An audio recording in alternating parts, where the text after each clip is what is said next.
Tayo ngayon po sa virus kung saan ito ay kinatatakutan ng lahat dahil po may nagpaabot po daw na itong virus mas malakas pa ito kaysa COVID. Kaya itatanong natin sa ating kaibigan kung ano ba talaga ang katotohanan dito na ito ay papakinggan po nila na ang virus ng Nipah ay sobrang napaka-delikado daw ito, lalo na sa may mga karamdaman ngayon. Kaya sa lahat ng makapanood sa atin, huwag lang tayo matakot. Ang dapat natin ikatakot dito kung mag-declare sila na may vaccine na naman. Kaya subukan natin si kaibigan na pakinggan ang kanyang impormasyon ngayon na nakukuha kung gaano po ba ito ka delikado, kung magkapariho lang ba ito sa COVID noon, kaibigan. Salamat po.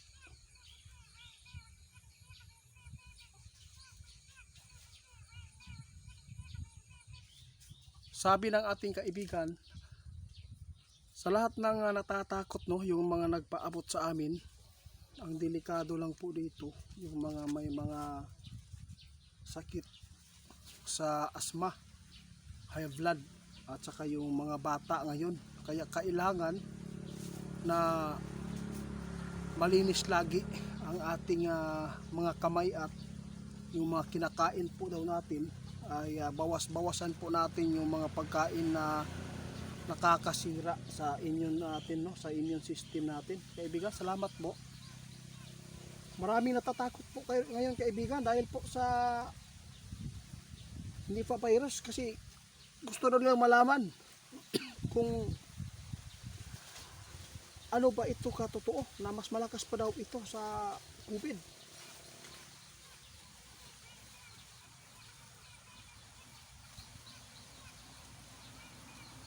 Ito sabi ng ating kaibigan, guys, pinapalakas lang po ng mga tao para magpanik. Kaya sa lahat ng makapanood sa amin, sabi ng ating kaibigan, no, basta kung ano man po ang ganyan na ipaabot noon, gawin nyo. No, huwag kayong matakot, kasi yung virus na ito ay simpleng virus lang ito kung iisipin natin po yung mga nangyayari sa atin dito sa bansa natin. Kasi ang mataas na lagnat ay lagi na po natin nakasagupay. Kaya wag po tayo matakot, kasi marami po ngayon ang panlilinlang ng tao para lang kumita, di ba?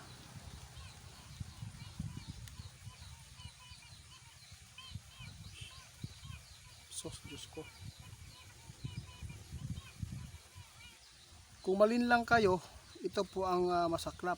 Kung ano man po ang naibalita ngayon, kung mayroon kayo napanood dyan na malakas daw ito kaysa COVID, sa totoo lang, guys, mas malakas ang vaccine. Yun po ang totoo.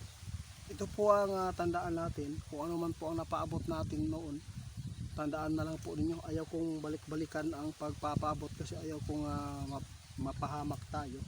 Alam po ninyo, dito sa mundong ito, guys, puro na lang pira, no, para lang kumita ng limpak-limpak.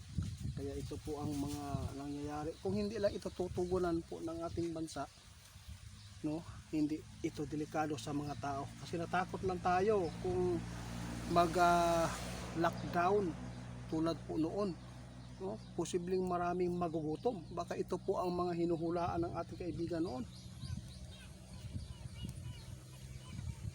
Naku po.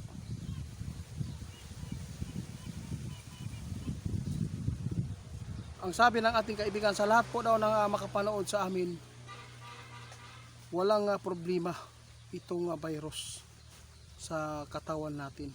Ang problema lang dito, kung tulad noon may ginawa sila sa atin, sa ating katawan, may ipapasok, yun ang delikado. Ang tandaan po natin ngayon na mga ipinapaabot ng ating kaibigan, importante makakain tayo ng mga masustansyang pagkain.